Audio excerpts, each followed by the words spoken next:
Let's talk about building your healthiest body and how eating enough protein is necessary in achieving that. 3 reasons why you need to start increasing your protein intake are: number 1, protein is the single macronutrient that reduces our appetite and hunger levels compared to the 2 other macronutrients, meaning less binging and less overeating. Number 2, protein is your muscle's building blocks, and building muscle may be the best way to lose weight in a sustainable way. Keep watching the video to understand why. Finally, protein will actually help you live longer. Yes, more than cakes and pastries ever will. Let me elaborate further. The 3 macronutrients are carbohydrates, fats, and protein. Protein, however, is the one that contributes mostly to your levels of satiety, meaning keeping you fuller for longer. This is why people tend to snack less when they have a protein-rich meal. Protein actually reduces the level of ghrelin that's released from your digestive tract after a meal. It also boosts the level of peptide YY, a hormone that signals to our brain that we are full, also secreted by our digestive tract. These hormones, along with others, are critical in regulating our hunger cues and could be affected by numerous things like poor sleep,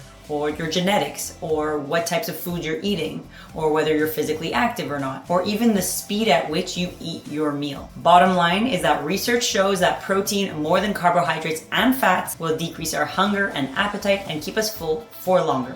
Side note though, certain carbs like those that are rich in fiber do also have a satiating effect, probably equivalent to protein. So most people know that protein is the building blocks to our muscles. Big whoop, so what? Building muscle is important for many reasons, but one of the ones I focus on with my clients who are trying to lose weight is that lean muscle mass is the #1 contributor to our basal metabolic rate.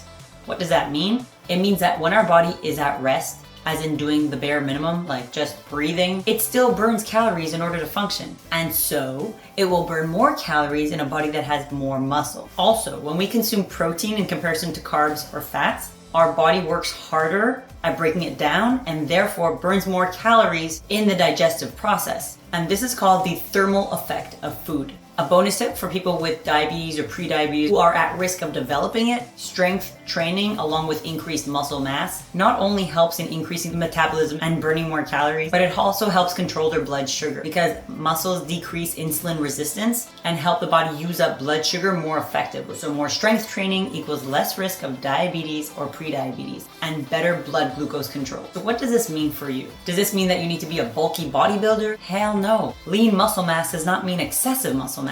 Anything is something in this case. So the more muscle you have, the more your body processes food and calories differently and makes it less likely that what you eat will be stored as fat. Now, how the heck does protein help us live longer? Let me explain. As we age, specifically after the age of 30, our muscle mass decreases by 3 to 8% per decade. And this decline is even more rapid after the age of 60. The loss of muscle mass, strength, and function is called sarcopenia. Problem is that one of the main contributors to frailty, early morbidity, and mortality is in fact sarcopenia, because it increases our risks of falls, of injuries, of functional dependency. So what's the solution?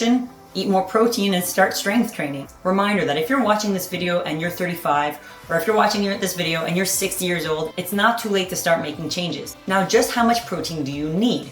What I recommend to patients over 18 years old is about 30 grams per meal if possible. Now, this is a very general rule of thumb. This could vary depending on your goals. Now, more specifically, how much do you need in a day based on your weight? You can find that answer in this video. Let me know in the comments if you found this video helpful and what you want to see more of. Subscribe to my channel for more ways on how to live your best life possible. Thank you for being here.